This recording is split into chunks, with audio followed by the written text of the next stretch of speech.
So this is the third now of the videos looking at that little red and white wall from different distances. What we see here is 10 kilometers.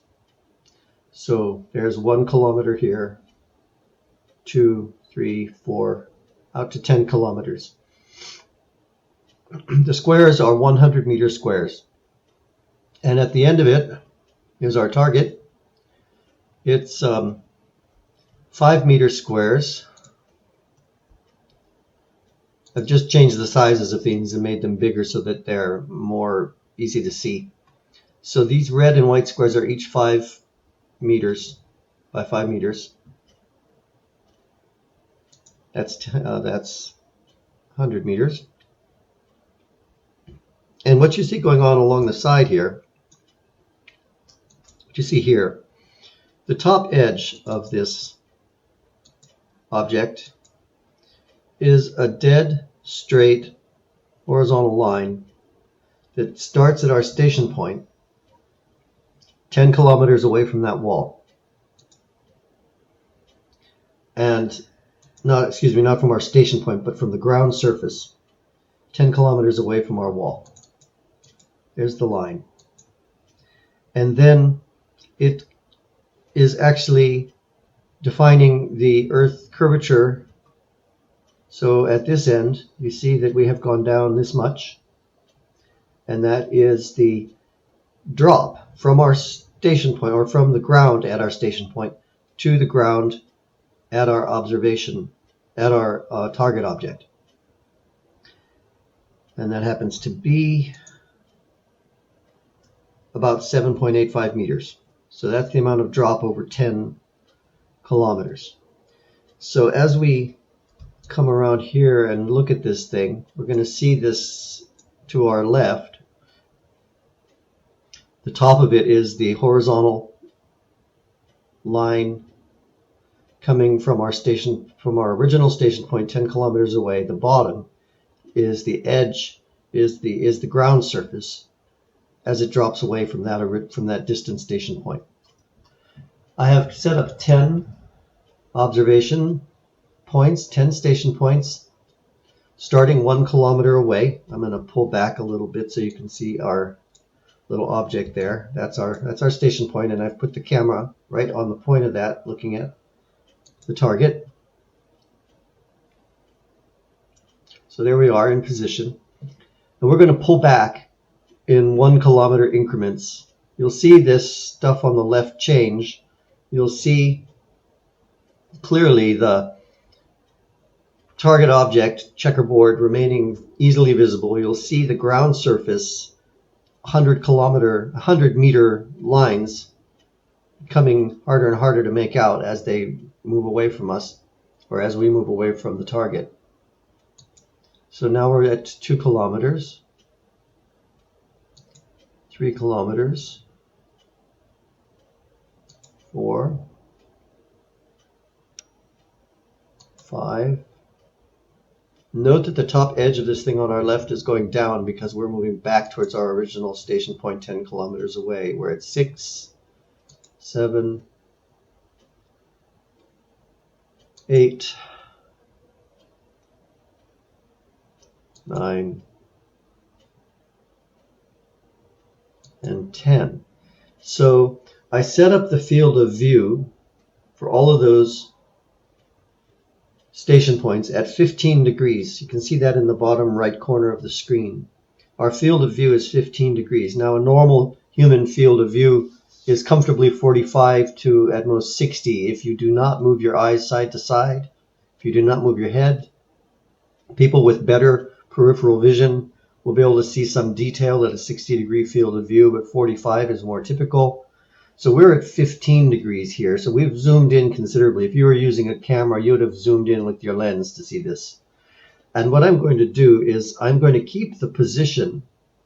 We're going to stay in the same location on the ground, but I'm going to change the field of view. So right now it says 15 degrees.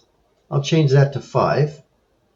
If you look in the bottom right corner, you can see where it says field of view 5, and I'll hit enter.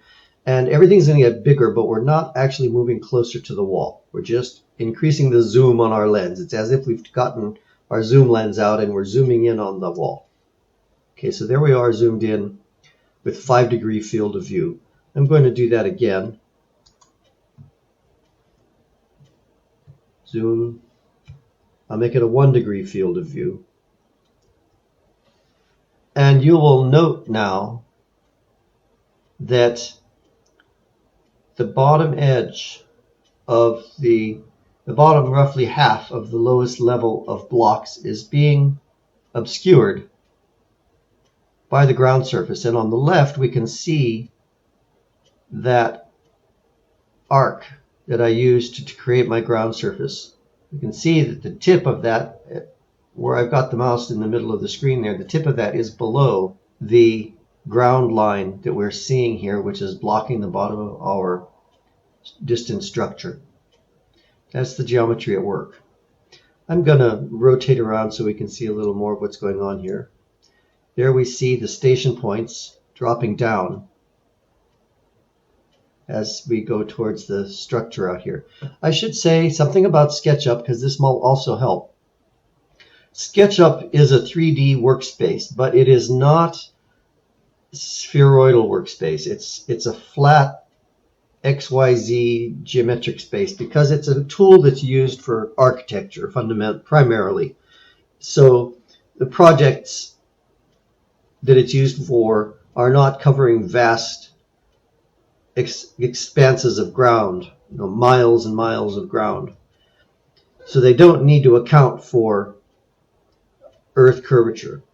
So it is a flat plane, and what you see between the gray and the blue there, the blue which is supposed to be a suggestive of sky and the gray of ground, is what our horizon would be on a flat plane, on a flat Earth. And we set our original viewpoint 10 kilometers away. I'm going to reset the view here. That was our original viewpoint 10 kilometers away. I'm going to reset the field of view to 1 degree. So between the combined Earth curvature drop and the fact that our eye level was some 1.7 meters above the ground at our station point, we see that our eye level passes almost through the middle of that wall. We're roughly halfway up the wall, almost 10 meters. These are 5-meter squares. All right, one last little thing to do with this model, and then we're going to put it away. So what I've done here is I've gone back out to the 10-kilometer observation distance, and we're at our station point, and I've brought our eye level, I've brought our eye right down to the ground surface. So we're sitting there with our chin underwater or in a hole in the ground, and we're looking straight out, and we are seeing the gray line right there is the border between the ground and the sky in a flat Earth. So we see that the second station point, 1 kilometer away, that little post there in the middle of the screen, the bottom of it is slightly below that horizon line, because on a flat Earth the horizon would be eye level, but on a globe Earth, that first post 1 kilometer out is down a few centimeters or a few inches from where we are. And our checkered wall has sunk considerably. Now I've also added another checkered wall, identical, right alongside it. They're right next to each other. We'll take a look at that in a moment. But I've created another ground plane in front of that one, which is level, flat Earth style ground plane. So it's sitting on a ground plane, but on a flat Earth ground plane. And we see the entire object. Having zoomed in with our amazing Z1000 camera, we've zoomed in and we see this entire wall, whereas this one is blocked. Now we're going to go back up to 1.7 meters above this location, which is where we started originally. Okay, so that's the same view, same distance away, but we've risen straight up 1.7 meters, and now you can see the flat Earth ground plane on the left and the globe Earth ground plane on the right. And for good measure, we've got this little piece here that shows you the arc of that curved ground plane. Now we're going to go up another 1.7 meters. This puts us 3.4 above the surface of the ground.